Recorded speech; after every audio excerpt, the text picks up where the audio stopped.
Hi, this is Ms. Shank, and this is for your honors chemistry notes, valence electrons and ion formation. I've got this little cartoon here. Some atoms lose electrons. This one over here is saying, I've lost an electron. And when they lose negative electrons, what do you think they become? Well, they become positive because they've lost negatives. And here this guy's funny. Are you positive? Ha ha. So valence electrons are electrons in the highest quantum energy level. We've talked about these before, and these are the ones in the outer shell. It's actually very easy to predict how many valence electrons are in an atom if the atom is found in the S or the P block of the periodic table. So everything in the first column of the periodic table, remember those are the alkali metals, have one valence electron. That's what makes them so very reactive. In the second column, alkaline earth metals, there are two valence electrons. We're going to skip over the D block, the transition metals, and we're going to come over to the P block. These have 3, all of these have 4, these have 5, 6, halogens have 7, and remember how we said noble gases are very stable? Noble gases have 8 valence electrons, and 8 is great when it comes to valence electrons. Just remember that. 8 is great. So when we draw Lewis dot diagrams, we're going to have one valence electron is equal to 1 dot. For now, you can draw these in Google Drawings or Sketchpad, which you've got a lot of experience with Google Drawings. So I'm going to go to Sketchpad. So you can use that little stylus that I gave you in Sketchpad if you want, or you can even, like I'm going to do right now, use your mouse just to draw. I'm going to go ahead and change calligraphy to, let's see, I'm going to go with crayon. Okay, so the first one was lithium. I think I'm actually going to make my small size a little smaller. Okay, so here's lithium. Li, and look on your periodic table. Where is lithium? It's in the alkali metals. It's got atomic number 3. So how many valence electrons would that be? If you said 1, you're right. So lithium has 1 valence electron. So I'm just going to draw one little dot by my lithium. Okay, so we're going to do boron and oxygen and neon. So go ahead and look up how many valence electrons each of those has. If you want to be a superstar, go ahead and pause this video and try them, and then you can check back in with me. You should have done 3 for boron. Notice I just picked 3 different sides. Oxygen's got 6. I'm going to do 1, 2, 3, 4, 5, 6. And not more than 2 to a side, but let's try to cover all the sides if we can. Alright, and then neon has all 8. 1, 2, 3, 4, 5, 6, 7, 8. So that actually is full, because remember, 8 is great, so neon is great. So once I've got them all, I'm going to go ahead and just save them. I'm going to go ahead and do export, and I'll just say save the region, and I'll go like this, and it copies it to my clipboard, and then I could just put it into my Google Doc. Okay, so that's what a Lewis dot diagram is, and again, 1 valence electron for every 1 dot.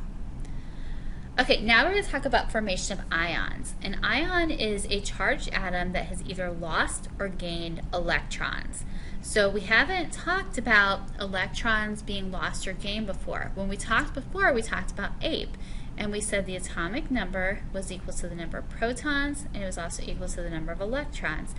Well, this is a new concept now because that electron number can change. Remember how I kept telling you that protons define what the atom is?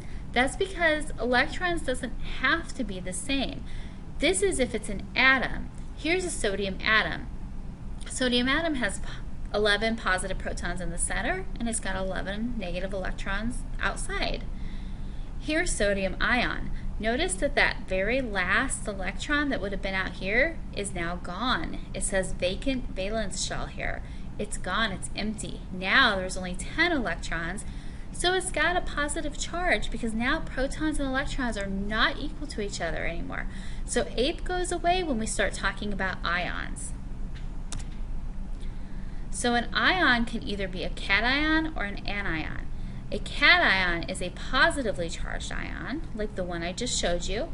It forms as atoms lose electrons. It happens to atoms that start with 1 to 3 valence electrons, which is the metal side of the periodic table. So cations are formed from metals. So if you recall, 1, 2, 3. This is to the left of the stair steps, if you remember where the stair steps are, because the stair steps separate the metals from the nonmetals, and those are going to lose valence electrons, and they're going to become positive, because when you lose negatives, you become positive. The reason they want to lose is because 8 is great. And if you think about 8 being great, then what you'll remember is if they're far away from 8, they don't want to keep gaining to get to 8. They just want to get rid of them because look back here. How many are in its highest level now? 1, 2, 3, 4, 5, 6, 7, 8.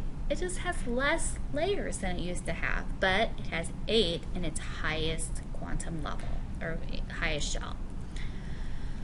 Okay, anions are negatively charged ions. They form as atoms gain electrons. This happens to atoms with 5 to 7 valence electrons, and they're usually formed from nonmetals. Again, here we have 5, 6, 7. They're getting awfully close to 8, and 8 is great. So they want to gain electrons until they get 8 valence electrons. Notice we skipped over 4. We'll get to that later, so don't worry about it just yet. We'll also get to the transition metals and the intertransition metals later, so no worries about those yet. Just know 8 is great, 1 to 3 lose, 5 to 7 gain. So why do ions form? See if you've kind of grasped this and try to fill this out by yourself. Go ahead and pause and try to fill it out. You should have noticed atoms tend to find the most stable state possible. This occurs naturally in the noble gases, which have 8 valence electrons. Other atoms must either gain or lose electrons to have 8 valence electrons. This makes them stable. So 8 is great. They all want to be like noble gases. The electron configuration of an ion is always the same as the electron configuration of the nearest noble gas. And I want to show you some examples. We'll start with a couple of cations.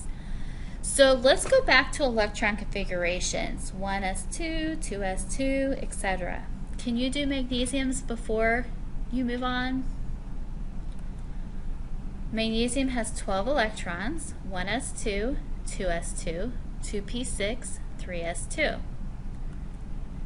2 valence electrons. Because 3 is the highest quantum energy level, it's only got 2 in quantum level 3. Remember, 1 to 3 valence they want to lose, so it loses them. The electron configuration of the ion lost those last 2 electrons. It's 1s2, 2s2, 2p6. That's the same as neon's electron configuration. Neon is the nearest noble gas to magnesium, so it went from 12 to 10 valence electrons. Symbol of the ion, well, it lost 2 negatives. It must be positive now, right? So how many positives? It should be Mg plus 2 because it's become positive 2 once it lost 2 of those negatives. Let's try another one. Rubidium. Go ahead and pause and see if you can figure this one out before you move on. Here's rubidium's electron configuration. How many valence? Since it has 1, it loses, and it becomes like the nearest noble gas, which is krypton. So its electron configuration of its ion is the same as that of krypton. So what's its symbol with charge? Rb plus 1, because it lost 1 negative. Let's try some negatives. Let's try oxygen. Oxygen's a nonmetal, so it's going to form an anion. Its electron configuration. How many valence electrons does it have? 6 valence. Remember, 5 to 7 gain. 8 is great, so it wants to gain to get to 8. It has 6. To go from 6 to 8, it needs 2 more. And that's why it becomes -2 charge. So its symbol is O with a -2 charge. Can you do bromine on your own? Electron configuration. Nearest noble gas is krypton, which has just 1 more. And because it gained 1, it's going to have a -1 charge.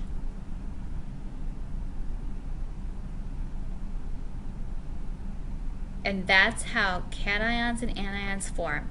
Remember, this is all about making the atom more stable. Don't forget, protons define what the atom is, and electrons help you see how it's going to act.